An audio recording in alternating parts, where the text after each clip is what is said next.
বাহরাইনে বেপরোয়া ড্রাইভিং হত্যার দায়ে এশীয় প্রবাসীর কারাদণ্ড, আমিরাত থেকে হাজার হাজার পাকিস্তানি বহিষ্কার, সৌদিতে হজ যাত্রীদের জরুরি টিকা নিতে নির্দেশনা দিল সরকার, কুয়েতে ভূমিকম্প, জনমনে আতঙ্ক আর ওমানে চুরির অভিযোগে একাধিক এশিয়ান আটক। এসব খবর নিয়ে আজকের মধ্যপ্রাচ্যের নিউজ আপডেট, সাথে রয়েছে আমি পৃথ্বী বিশ্বাস। চলে যাচ্ছি বিস্তারিত খবরে। বাহরাইনে এক প্রবাসী ডেলিভারি ড্রাইভারকে 7 বছরের কারাদণ্ড দিয়েছে দেশটির ক্রিমিনাল কোর্ট। একটি মর্মান্তিক সড়ক দুর্ঘটনার জন্য অভিযুক্ত করে 7 বছরের কারাদণ্ড এবং সাজা শেষে তাকে দেশ থেকে বহিষ্কারের আদেশ দেওয়া হয়েছে। আদালতের রায়ে বলা হয়েছে, অভিযুক্ত ড্রাইভার দেশটির সালাহ এলাকায় উল্টো পথে বাইক চালিয়ে দুর্ঘটনা ঘটায়, যার ফলে 3 জনের মৃত্যু হয় এবং আরো কয়েকজন গুরুতর আহত হন। মৃত প্রবাসীরা যথাক্রমে বাংলাদেশি, ভারতীয় এবং একজন পাকিস্তানি। তদন্তে প্রমাণিত হয়েছে যে সেই ড্রাইভার অত্যন্ত অবহেলার সঙ্গে বাইক চালাচ্ছিল এবং দুর্ঘটনার পর আহতদের সহায়তা করতেও চেষ্টা করেনি। এসব কারণে আদালত তাকে দায়ী করে এই কঠোর শাস্তি প্রদান করেছে। সংযুক্ত আরব আমিরাতে অভিযানে প্রায় 15,000 পাকিস্তানি নাগরিককে গ্রেফতার করে দেশ থেকে বহিষ্কার করা হয়েছে।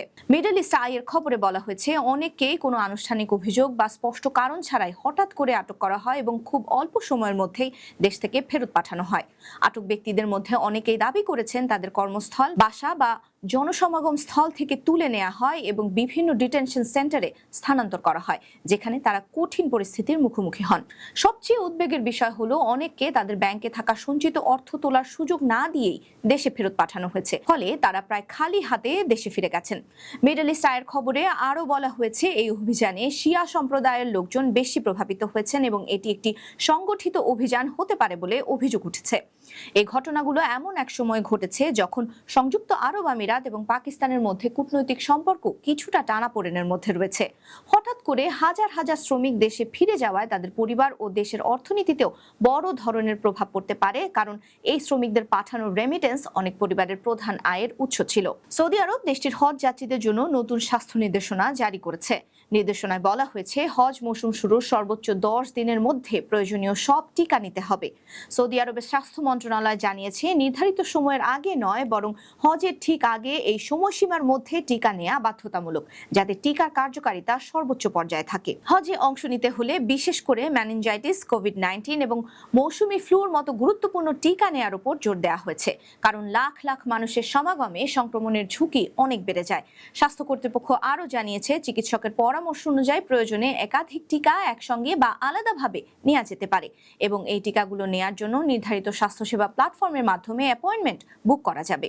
বিশেষজ্ঞদের মতে, এই নিয়মের মূল লক্ষ্য হলো হজের সময় সংক্রামক রোগের বিস্তার কমানো এবং বিশ্বের বিভিন্ন দেশ থেকে আসা লাখ লাখ মুসল্লির স্বাস্থ্য নিরাপত্তা নিশ্চিত করা। তাই হজে যেতে ইচ্ছুক সকলকে নির্ধারিত সময়ের মধ্যে টিকা নেওয়া এবং স্বাস্থ্য নির্দেশনা মেনে চলার আহ্বান জানিয়েছে কর্তৃপক্ষ। কুয়েতে মৃদু ভূমিকম্প অনুভূত হয়েছে। গেল মঙ্গলবার 5 মে স্থানীয় সময় দুপুর প্রায় 1:27 এই কম্পন অনুভূত হয়। আরব টাইমসের খবরে বলা হয়েছে, কম্পনের ফলে সেখানকার নাগরিক বাসিন্দারা আতঙ্কিত হয়ে ওঠেন। আল আহমাদি এলাকার আশেপাশের বিভিন্ন এলাকার বেশ কিছু ভবন হালকা কেঁপে ওঠার খবরও পাওয়া গেছে। প্রাথমিক তথ্য অনুযায়ী ভূমিকম্পটির মাত্রা ছিল রিক্টার স্কেলে প্রায় 4.2 থেকে 4.4 এবং এর কেন্দ্রস্থল মাটির প্রায় 55 কিলোমিটার গভীরে ছিল।